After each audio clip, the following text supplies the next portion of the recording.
আসসালামু আলাইকুম সমস্ত থেকে ফিরে এসেছি কবিতার কিতাব দিনে ইলাহি। এই কিতাব হচ্ছেন খোদার গোপন রহস্যের কিতাব। এই কিতাবের লেখক হচ্ছেন হযরত রিয়াজ আহমদ গরসে।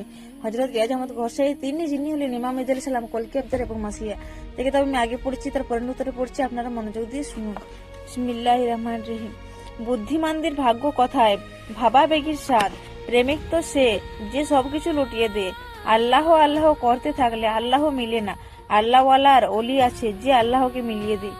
প্রত্যেক ধর্মে বিশ্বাস হলো যে আপন নবীর মর্যাদা সর্বোচ্চ এবং বিশ্বাসে বিভিন্ন ধর্মের মধ্যে যুদ্ধের কারণ হয়েছে।